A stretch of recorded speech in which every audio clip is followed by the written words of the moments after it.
This is PlayerProps.ai. This for winners research. We run it up with every bet until you know in each verse. Travis tested waters, help you swim even the feet first. Now strategies and all you need to help you PlayerProps.ai. This for winners research. We run it up with every bet until you know in each verse. Travis tested waters, help you swim even the feet first. Now strategies and all you need to help you eat. Hey guys, it's me, Travis, with PlayerProps.ai. This is what we're targeting for Sunday Night Football. We have the Atlanta Falcons at the San Francisco 49ers. Typically, the Sunday Night Football show drops on Thursdays, but I'm actually recording this on a Friday. I started recording it yesterday, and then I realized that no apps, sportsbooks, prop apps, whatever, they had very limited to almost no San Francisco stuff being offered, because there's still a question of, is Brock Purdy starting, is George Kittle starting, and those two big offensive pieces kind of affect everything else. I believe we have enough things now on the app showing from the sports books to be able to make an educated decision and find something that's most optimal. And because we're recording this after Thursday Night Football, congratulations. If you watched Thursday Night Football and you did exactly what I told you to do, you have more money now than what you started with at the beginning of it. Our show hits at such a high rate. There is no other YouTube show that has anything to do with sports betting that hits as much as we have hit this NFL season. All you have to do is do exactly what I'm telling you to do. It's not rocket science. It may have, if you're looking at the app for the first time, you may be like, there's a lot of numbers here. What do they all mean? Please pay attention to the button that says tap to learn, how to use the prop predictor, tap to learn, how to use this, how to use that. Every tool on this entire app has a pink purple button. Please click that before attempting to understand what this is saying, because you may think, oh, I think I know what this is saying, and you might be wrong. And if you're wrong, you're going to lose money. So please don't do that. But we did hit yesterday. We had Jamar Chase over 69.5, and he went for 16 receptions and 1,000,000 yards. I also, unfortunately, trusted that the Pittsburgh defense was not going to allow Joe Flacco to have 340 plus yards passing and 3 TDs. They could not stop one receiver from catching every single ball that Joe Flacco passed. And because I had them, they didn't need to cover the spread. They just needed to win the game by a point, which they were up until 3 seconds before the game ended. They were up 31-30. But because their defense was Swiss cheese, I am no longer in the $18 million Survivor. So what are we doing moving forward starting week 8? Because we're not in the Survivor anymore. We are going to be shifting Mondays to NBA, because guess what? NBA starts on Tuesday. We're going to be reteaching you, I guess you can say, how to use the app for NBA. So that's going to be starting Monday of next week. But yeah, all that aside, this is how to use the app. All of these shows that I do for you are how to use the app. If you never actually take the lessons learned and use the app, you will never be a successful sports bettor. To be a successful sports bettor, you have to be in the top 1% of all sports bettors, because the bottom 99% lose money. The only way you can be part of the top 1% is trying. You have to make the attempts necessary. You have to put in the time necessary to be successful. If you're simply watching this to see what is he going to wind up on, I'm going to ignore everything else, I'm going to watch this on mute and just see what he pulls up at the end of the show, you will never be successful. You have to put in time. The people that you see dropping winning screenshots every day in Discord, guess what they're doing? They're putting in the time. This app makes it where instead of spending hours on research, you only need to spend minutes, but you still need to spend minutes. You can't spend 0 minutes and expect to be successful. Now that we've gone through that, let's find something for Sunday Night Football. We do have some San Francisco stuff popping up. The sportsbooks are now a day later, adding more San Francisco things. But it's interesting to note that Atlanta's defense is somehow elite. They have allowed the fewest total passing yards, total receiving yards the entire season, and over the course of the last 3 games, second to the least amount, 31st overall. Very interesting, but also I don't think, regardless of who starts at quarterback for San Francisco, that we're going to be targeting a San Francisco receiving person, whether it's Kittle, Jennings, or anybody else. Now, on the Atlanta side, or San Francisco side for the Atlanta receivers, San Francisco is giving up a ton of passing yards in the last 3 games. They are 5th most. Over the course of the season, they're right about average in the middle, 17. That's pretty much right in the middle part. of 32 teams. Fifth most is definitely interesting. I believe, let me see what AI says about this particular game. So San Francisco is a -135 money line. If you don't know what that means, it means that sportsbooks are saving that they have a 57.45% chance of winning. The AI says, nope, that's too high. They should only have a 52% implied or projected chance of winning. And because this is red, that means we're not betting on San Francisco or Atlanta. When this is red, you do not bet the money line of the game. So the AI is saying this is going to be pretty close, and San Francisco is going to be favored to win the game. So Atlanta is A, going to keep it close, but B, going to do a lot better than the sportsbooks are suggesting. So I think for the show, now that we know that Atlanta, you can know by watching it, but we know by this red and red that their defense is somehow all of a sudden elite after getting annihilated by Bryce Young 2-3 weeks ago. It was like a 30-0 shutout. I'm confident that we're not picking San Francisco based on that. And there's not even anybody that's got a huge over anyway. And it looks like there's like no difference for anybody. FanDuel doesn't even have anybody for receiving yards. Yeah, I don't think this is going to be a receiving yards play. Nobody has any difference whatsoever. Even once George Kittle's confirmed that he pops, I don't even think he's going to have that much difference, because unless it's going to be like an underplay, because Atlanta seems to be pretty stout against passing yards. So let's go to another stat here. I don't know if CMC's popping up or not. Oh, he is. Michael Penix, rush yards. Atlanta, even though they have a stout pass defense, they've allowed the 9th, look at this green here, they've allowed the 9th most rushing yards in the last 3 games. Christian McCaffrey has a 60.5, only a 2.6 difference through 6 games this season, though. He's got an 83.3% accuracy. That's nice. Bijan Robinson. Michael Penix.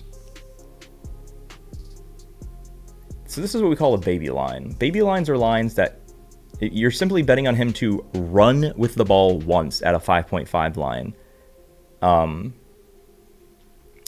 It seems like what is this negative here is probably him kneeling to win the game, or just kneeling in general, or getting taken down behind the line on a run play. But I mean, he seems to be getting, at least he seems to be having 1 rush attempt. Do we have rush attempts here? No, he doesn't have rush attempts. So this season, starting with Tampa Bay, there's only 1 game he didn't have positive rushing yards. Only 1 game he's missed where he had positive rushing yards was Washington. So we simply need to have him get like 2 rush attempts, but they're not going to be designed, because if they're designed, these would be a whole lot more. So the rushing yards are just him getting chased around the pocket.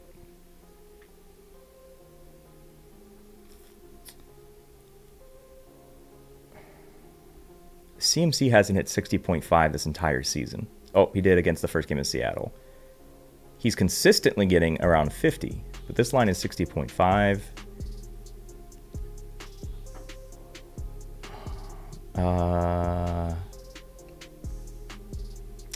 No, not enough there. So we're going to look at something else. Passing yards.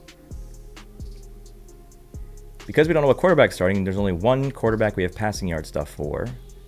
But there's not really much difference here, and it's also negative, but I'm not going under on somebody versing the 5th most Swiss cheesiest pass defense, which is a new term we're going to be using after the Steelers were the most Swiss cheesiest pass defense in the history of the NFL. They were so bad.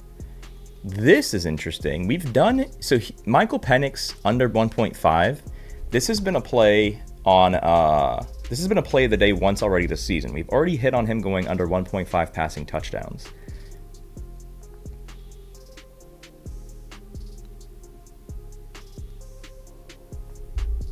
He's only hit he's only hit 2 touchdowns, 20% last 5 games. He's only done this twice this season, or once this season. 1 here, 0-0, 2 here, 1 here. Going back the last 20 games. Oh no, he didn't start till this point of the last season anyway. So his entire career in the NFL, he has only hit 2 twice. That's against Carolina, which doesn't seem like it's a hard thing to do in last season. And then against Washington.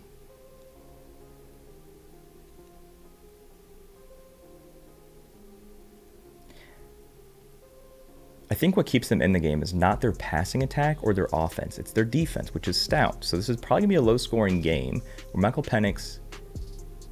Do we want to go under on him again? I think we target him under. I don't know if it was here when he had 1 or one of these games he had 0. But this may be what we're looking at here. Let me look at the team total. So game total, it's saying it's a smidge under. We got to go to DraftKings, look at the team total here. Yeah, so both, even though it's only 0.5, we're not going to be betting on this, but this is just interesting to note that it's saying that both teams are going to score slightly less than what the sportsbooks are saying.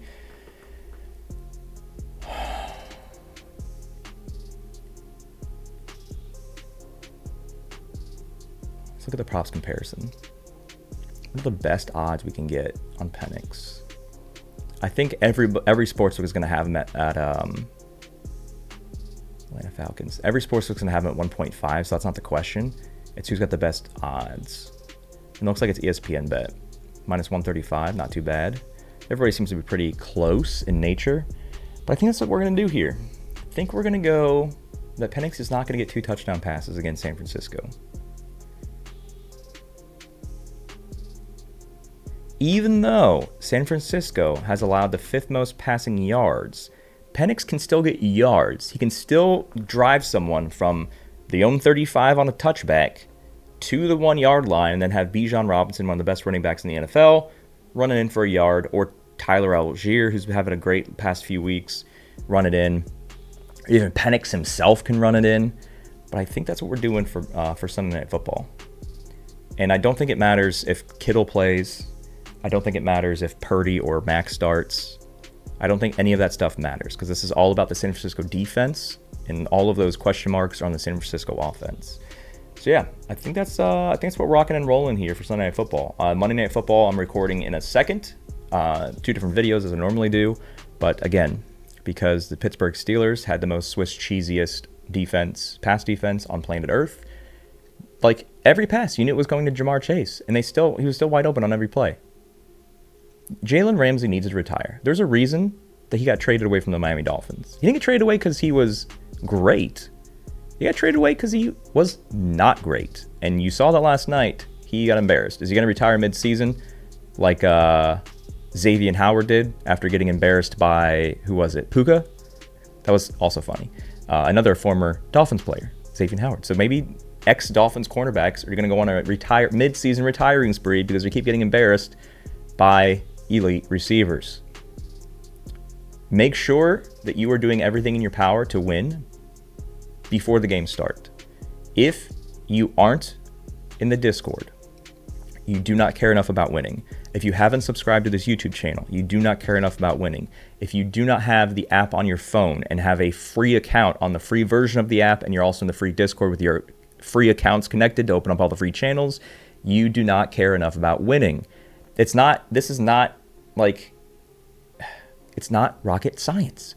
Do you care enough about winning? If you think the answer is yes, you have to do the free things. If you don't do the free things, you can't say yes because it shows you and it tells you that you don't care enough. So you cannot complain when you lose more money this weekend than what you win if you do not care enough about winning. Just care about winning and you'll lose less often. It's not rocket science. It's not difficult to understand. Those who care enough about winning put in the time, make the effort to win more and lose less. Every single person that drops winning screenshots in Discord on a daily basis, they care enough about winning, they put in the required time, which is a few minutes a day, to set themselves up for success before the game ever starts. If you're shooting yourself in the foot, you can't blame the game or the players in the game. You shot yourself in the foot. You were already bleeding out before the game started. You want to set yourself up for success? Set yourself up for success. A little tongue twister there. Do you care enough about winning? Do the free stuff. I'm the only person on planet Earth that will recommend doing free stuff. Everybody else is like, no, pay for this, sign up for this, buy this. No. Do the free stuff. It will help you. It's a guarantee that it will help you. That's why everybody upgrades, because they do the free stuff. They see like, oh, the free stuff works. Let me unlock full access. Oh, hey, this works even better. But you know what? Started with the free stuff. Care enough about betting, not rocket science. See you guys in the next video. Good luck.